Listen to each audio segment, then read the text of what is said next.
What's up, guys? Okay, let me get my composure back. It's your boy Chig from Gooner Eagle Eye, coming to review whatever the hell I just saw. I'm so numb. I have no idea what the hell I just watched. I feel so numb. I need to try and get over this. So sorry, I'm going to apologize for you now.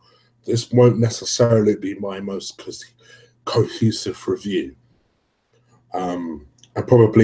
It was best advised for me to wait and do this review later like I normally do. But then I started drinking these. Hold on. It's a nice bit of rum on the rocks, and I'm going to need them. So I'm going to power through this. If I scream and shout, I apologize now. I'm so broke. I thought I was hurt by the Chelsea crap that I saw 2 weeks ago. And that was a horrible performance. But that second half was one of the most embarrassing shambles I have ever witnessed as a football fan in my entire life.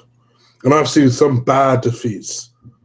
I've seen the Chelsea defeat 6-0. I've seen us lose 8-2. I've seen us lose. I've seen us lose to Man United a few times. Bad results: 6-1, 8-2, 5-0 to Liverpool. I've seen us take whoopings. But can somebody please explain to me what the fuck that was? I joked in my preview. In the title of my preview, I said Valentine's Day Massacre. I didn't know that it was foreshadowing something that was going to happen. What the fuck was that? What was that? I don't understand what happened. I don't know where you fucking begin with this club, with this team. You go from Wenger, so the starting lineup, cool. Let me just take it easy. So the starting lineup, he does something correct. And he puts Gibbs as left back. We'd all been calling for it. I'd been calling for it in my preview, right? No problem there. Ospina in goal. Seemingly at the time, no problem there, right? He does well. You think this is how I read the team, by the way. So bear with me. This is how I read the team. So I was like, yes, Ospina there. Yes, Gibbs there. Cool. Then I saw Ox, who's been fantastic in the middle, for some inexplicable reason decided, well, I'll take Ox and I'll stick him on the right. And why would you do that when Theo's on the bench? And don't get me wrong, Theo hasn't been fantastic. And I understand that Perez is injured. But in your fucking wisdom, when something is working, you decide to take something that's working and stick it into something that's not. How on earth can that make sense? How on earth can that make sense? How could you take something that's working and decide, I'll fuck it up, like a globe, but like one of those little ice snow globes, I decide to stick it on the right-hand side? But then you say to yourself, all right, okay, if he's going to do that, at least he puts in two central midfielders that should be able to handle the occasion. Now, I said at the very flipping start of this preview,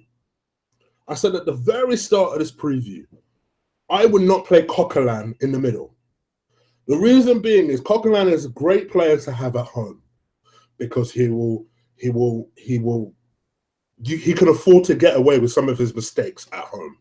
Away from home, when you're relying on discipline, when you're relying on tactical nous, Coquelin is not your guy. He's a limited player. He's very good at what he does. Outside of that, he isn't. He just is what he is. But he starts Coquelin and Xhaka, two players who, quite frankly, are rash as fuck. No discipline, no nothing there. But you still say to yourself, all right, cool, well, there's two DMs. I wouldn't have done it because I'm smarter than Wenger. But you can understand the argument. You played Xhaka, you played Coquelin, fine. But then in your wisdom, you decide to look on that left-hand side and think to yourself, I'm not going to play Danny Welbeck. You know, someone who would actually run up and down the wings for you, potentially get a goal for you, potentially work harder for you. No, in your stupid-ass wisdom, you decided to put a kid called Alex Iwobi on the left-hand side. And listen, I love Alex Iwobi. Some of you who might not know, I'm from a Nigerian descent, so obviously I'm going to like Iwobi. But I've been calling for him to be dropped for weeks. Not because I don't like the player, not because I have hatred with the player, but because this player is a young player. And to try and play him through a period where he's not particularly playing well, if anything, you're exposing him. And normally Wenger is very good with things like that, with a young player. He's very good at protecting players. He's very good at making sure that, you know, they're looked after, that they're nurtured. And for some reason, he decides to persist with this kid. This game was always all wrong for Alex Iwobi. But no, in Wenger's wisdom, he decides, you know what? I'm going to play Iwobi there. And presumably because he believes he'll give us something going forward. Wenger, at that point, decided to essentially lube our arsehole up, bend us over, and brace ourselves for the absolute anal fucking that we were due to receive. What the fuck then happened? Oh, the first 20 minutes, we were battered from pillar to post, and it was a sign of things to come.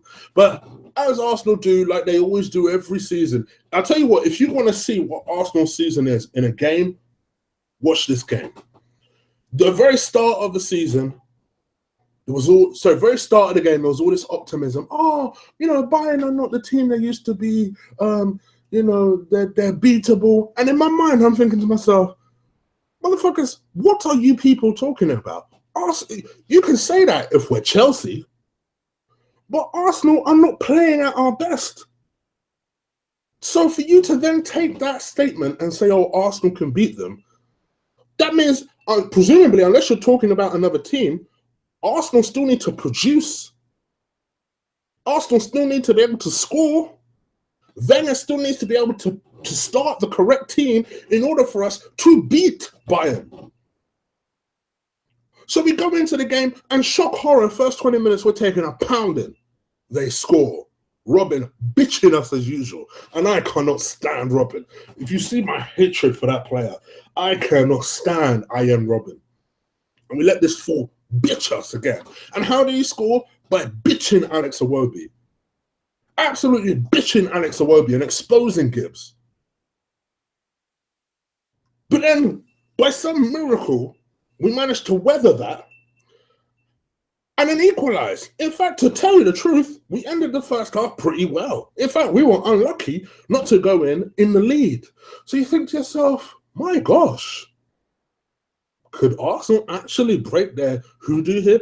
Can Arsenal actually get into the last 8? And I'm thinking to myself, oh, you know what? It's possible. It's possible. And then what the fuck do I witness? Conveniently, my feed that I was watching decided to suddenly clear up because it's almost as though somebody wanted me to witness the massacre that was about to happen. All of a sudden, the Arsenal that was playing in the last 25 minutes of the game disappeared. They were falling over themselves. People were getting injured. Gabriel, come on.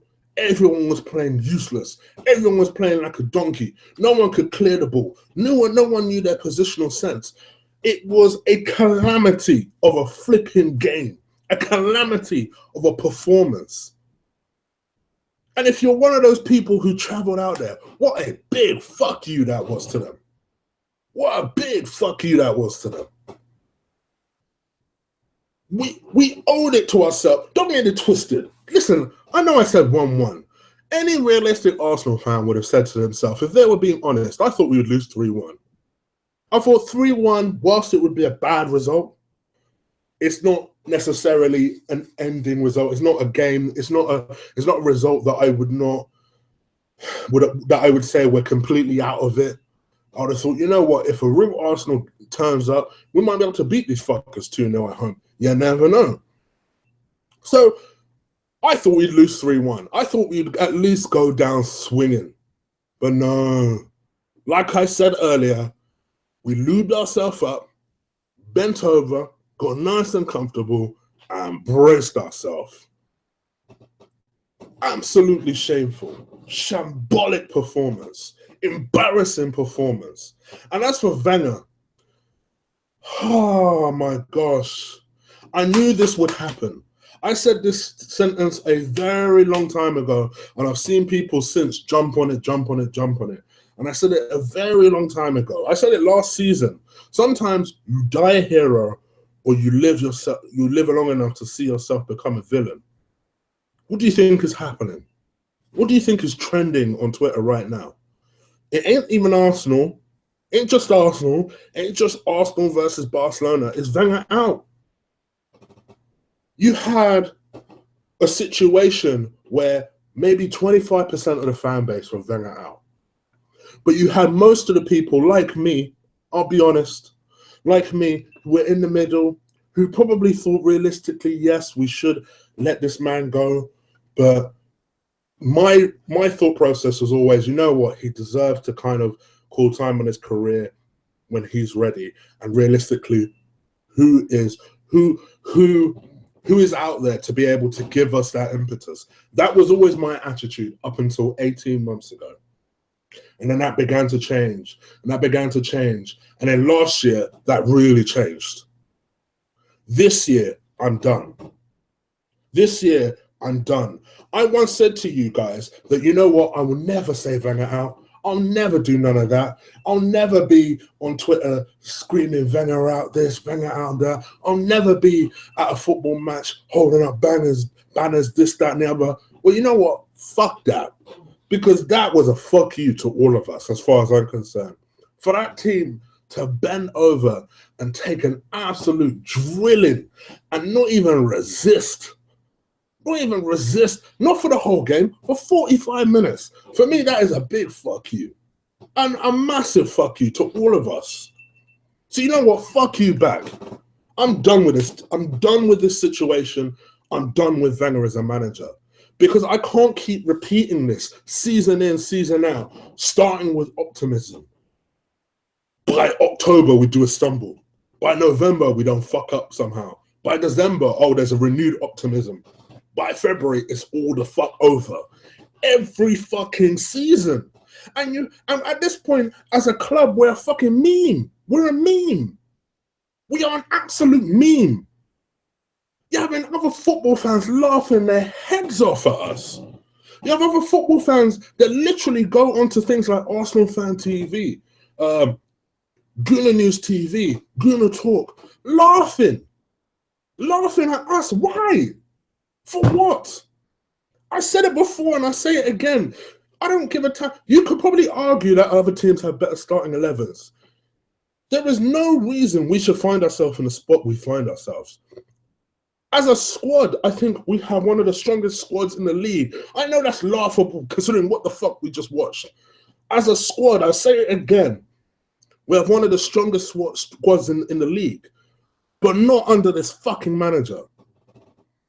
Not under this manager who continues to make stupid, tactical, basic decisions How every Arsenal fan can see that someone like Alex Iwobi, as talented a kid as he might be, should not be starting games.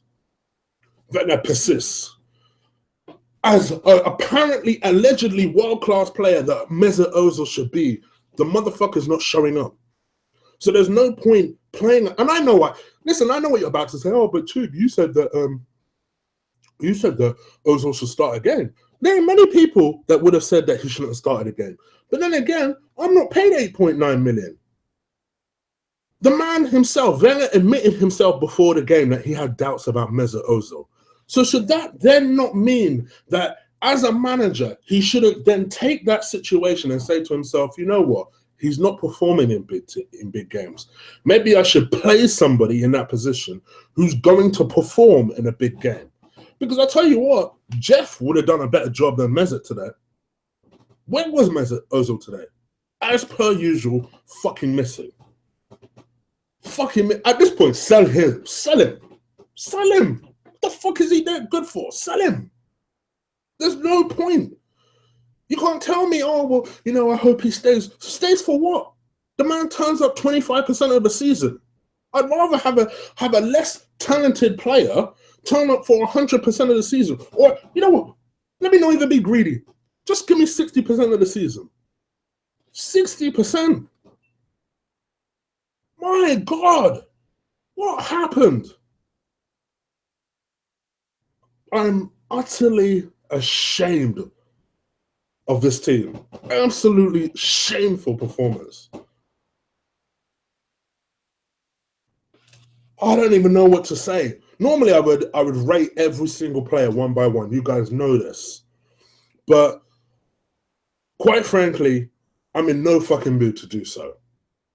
I'm so upset. I'm so angry. I probably need a few more of these. I am numb. I am destroyed as an Arsenal fan. And you know what? I'll probably look at this, I'll look back on this video tomorrow and I'll laugh because I'll just be like, fuck me, chick. You couldn't have done this video another time. But I'm sorry, I had to get this shit off my chest. I weren't trying to relive this game again. So the way I see it is, for me, thank you, Wenger, for the memories. It's time to go. I've had enough. I've had enough. In fact, quite frankly, fuck the damn memories, because all the memories I'm seeing at the moment are things like 5-1. This is the second time in 15 months we lost 5-1 to Bayern Munich. My gosh. What kind of bullshit is that? Oh, by the way, this is the same team that Mr. Ivan Gazidis compared us to. The same team we're allegedly supposed to be competing with by now. Fucking bored. Fuck that board. Fuck Stan. Fuck Wenger. I've had enough. I'm done with this team. I am done with this fucking team. I am done with this team. Oh. Right. I've made enough of a fool of myself and I could just feel the disapproval that's coming my way. I'll probably do another proper review of this game when I've calmed the fuck down. I'll probably do it tomorrow. It'll probably turn into another rant. I don't give a damn. If you like this video, and I can't imagine you have, but if you have, do a thumbs up. If you haven't, well, what the fuck can I say? If you're listening to me for the first time, please subscribe. And if you're on Twitter, do follow me at Colossal Chig. I'm going to go and drink a lot of rum and get myself very, very, very, very drunk on a school night. I don't give a damn. I'm out of here, people. Take care. Peace.